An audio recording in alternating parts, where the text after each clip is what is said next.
నమస్తే అండి. కే సత్యవతి భక్తి పాటల ఛానల్కు స్వాగతం అండి. 19వ అధ్యాయము. శుక్లాంబరధరం విష్ణుం శశివర్ణం చతుర్భుజం ప్రసన్నవదనం ధ్యాయే సర్వ విఘ్నోపశాంతయే. మునులు వాగ్వాదము. గృత్స్య మద మహర్షి జహున్నమునితో ఇట్లు పలికెను: ఓయి వినుము, గోమతీ నదీ తీరమున పవిత్రమైన నైమిసారణ్యం కలదు. అచట బహు విధములైన లతావృక్ష గుల్మములెన్నియో ఉన్నవి. అచట ఉత్తమములైన తపోధనులెందరో నివసించుచుండిరి. తమకు వచ్చిన తపమును యాగమును చేసుకొనిచుండిరి. జ్ఞానము వైరాగ్యము ఇంద్రియ నిగ్రహము కలిగి సర్వోత్తములైన వారిలో పరస్పరము నేనెక్కువ అనగా నేనే ఎక్కువనుచు వివాదము కలిగెను. భృగు మహర్షి నేను తపోనిష్ఠుడను యోగీశ్వరుడును, నన్ను మించిన వారెవరున్నారని అనెను. గౌతముడును నేను అందరికంటే పెద్దవాడను, బ్రహ్మకల్పము పూర్తియగు వరకు తపమును చేసిన వాడను, నేనే గొప్పవాడని పలికెను. లోమసుడును ముని నాకు సమానుడు లేదు, నేను మున్నులకే గురువని ప్రకటించెను. గార్గ్యుడను ముని సభలో నిలబడి వేదశాస్త్రాదులన్నీను నాకు వచ్చును, కావున నేనే ఉత్తముడని అనెను. పాండవ్యుడు నేను కర్మలను ఏమరకుండా యథాకాలముగా చేయుదును, సత్కర్మలనాచరింతును, అన్ని శాస్త్రములను చదివినవాడను, నాకంటే ఉత్తముడెవడని గర్జించెను. శంతనుడను ముని నేను యోగాభ్యాసం చేయువాడను, ఆత్మజ్ఞానని ఏకాగ్రత కలవాడను, నన్ను మించిన వాడెవడనూ లేడని పలికెను. పాలస్యుడను ముని లేచి నేను వేదములు శాస్త్రములు అన్నీ నేర్పినవాడను, పెద్దలు కూడా నన్నే గౌరవింతురు, కావున నేనే అదుకుడని అనెను. శౌనకుడను ఆత్మవేత్తలలో నేను మొదటివాడను, నాకంటే పూజ్యులెవ్వరునూ లేరనెను. ఆ మునివరులు తమ గొప్పతనమును బిగ్గరగా ఎవ్వరికి వారే చెప్పుకొనిరి. కొందరు కోపమును పట్టజాలక భృగు మహర్షి వద్దకు వచ్చి వాని జడను లాగి పిడికిళ్ళు బిగించి కొట్టిరి. ఒకరినొకరు దూషించుకొనుచు కొట్టుకొనుచు వారి దండములను ఛత్రములను లాగుచు కోలాహలమును పెంచిరి. ఇట్లు వారు పరస్పరము వివాదపడుచుండగా కలహప్రియుడైన నారదుడు వచ్చెను. కలహించుకొనుచున్న వారిని మరింత ఉద్రేకపరచెను. వైకుంఠమును చేరి శ్రీహరికి ఈ విషయము విన్నవించెను. శ్రీహరియు నారద, ఆ మునులు జ్ఞానులైనను నా మాయకు లోబడి కలహించుకొనుచున్నారు. వీరి వివాదము ఉపాయం శమింప చేయవలెను. నాకిష్టులైన సనక సనందన సనత్కుమార సనస్సుజాతులను వారిని వివాదపడుచున్న మునీశ్వరులు వద్దకు పంపుదును. వీరు నలుగురును ఎల్లప్పుడూ 5 సంవత్సరముల వారుగానే ఉందురు. వీరి బాల్యమున చతుర్యాగములెన్నియో మార్లు గడిచినవి. వీరితో పాటు వృద్ధుడు బుద్ధిశాలియగు మార్కండేయుని కూడా పంపుదును. అతడు 7 మహాకల్పములు జీవించువాడు. మునులకు మార్కండేయునకు వివాదము జరుగును.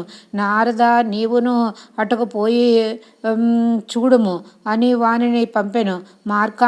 మార్కండేయ మహర్షి వివాదపడుచున్న మునుల వద్దకు వచ్చెను. కొత్తగా వచ్చిన మార్కండేయుని మహర్షిని చూచి వివాదపడుచున్న మునులు వివాదమును ఆపి అస్పష్టములైన మాటలతో వారిని గౌరవమును చూపిరి. మార్కండేయుడును వారినందరినీ కుశల ప్రశ్నాధికముతో శాంతపరచెను. ఇట్లు కొంతకాలము గడిచెను. కొంతకాలం గడిచిన తరువాత బ్రహ్మజ్ఞానులు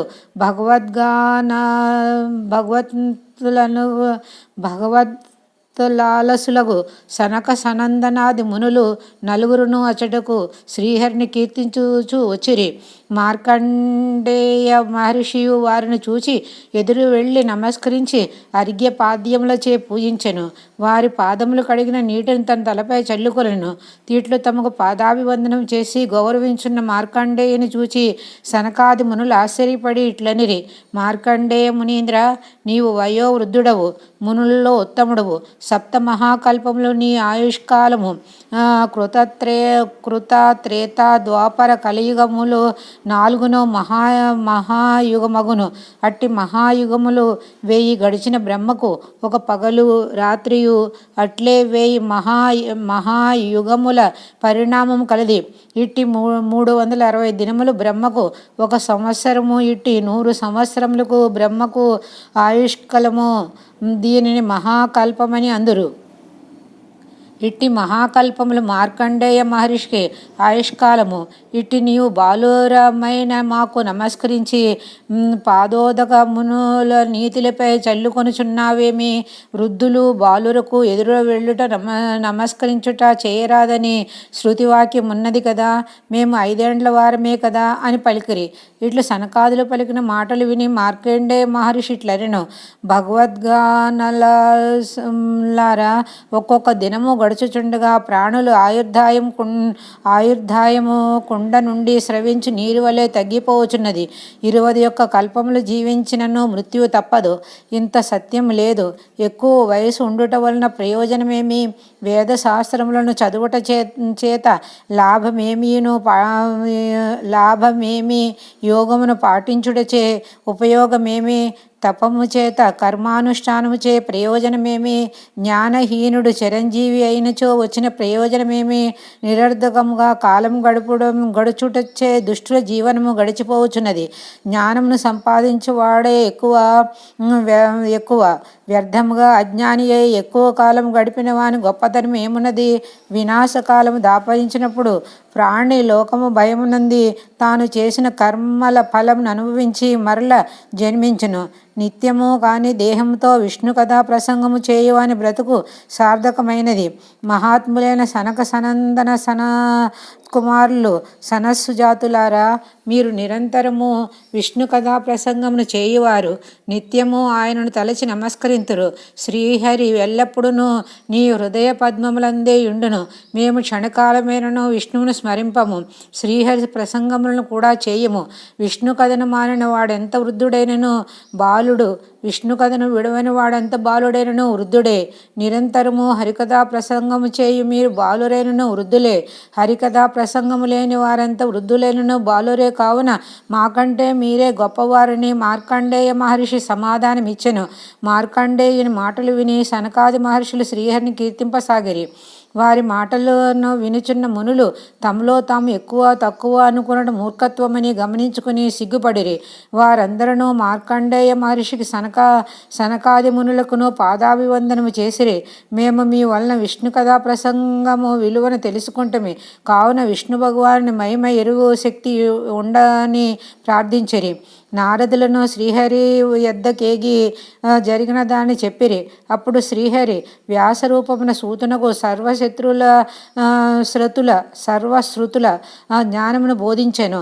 సూతుని వలన మునులు మొదలగు వారందరూ శృతుల సారం నెరిగిరి. సౌనకుడు మొదలగు మునులను అహంకారము మొదలైన మనోవికారములను విడిచి ప్రశాంత చిత్తులై పరమేశ్వర చింతనము కలిగి ఉండిరి. హారకేయురాది భూషణములు తమ విభిన్న రూపములు అందినను కరిగిపోయి తుదకు తమ మూలధాతువైన సువర్ణముగా అయినట్లుగా ప్రాణులను తమ కర్మ విశేషమును అనుసరించి వివిధ రూపములు పొంది తుదకు పరమాత్మ భావనమునే చేరును. వేదాంగములను సర్వశాస్త్రములను అభ్యసించి పరమాత్మ మహస్యం నెరిగి పరమాత్మ చింతనమును చేసి భగవదనుగ్రహం అందుడిచే జ్ఞానమునకు ఫలితము. మాఘమాసాది వ్రతములు భగవత్ చింతనను నిరంతరముగా అలవాటు చేసి జీవులను తరింపచేయును. జుహ్ను మునీశ్వర, మాఘమాస వ్రతాచరణ భగవత్ చింతనమును జీవికి అలవాటు చేయును. అట్టి చింతనము వలన ప్రాణి ఇహలోక సుఖములను పరలోకమును దుష్కర క్షయమును సత్కర్మాచరణ ఫలమును పొంది భవసాగరమును తరించును. మునులు అహంకారమును మార్కండేయముని వినయ వివేకములను సనక సనందాదులు మహస్యమును పరిశీలించి ప్రాణి వినయమును భగవచ్చింతనమును జ్ఞాన ఫలములను ఎరిగి ఆచరించి భవసాగరమును దాటవలెను సుమా అని గృత్సమద మహర్షి వివరించెను. నమస్తే అండి, ధన్యవాదములు.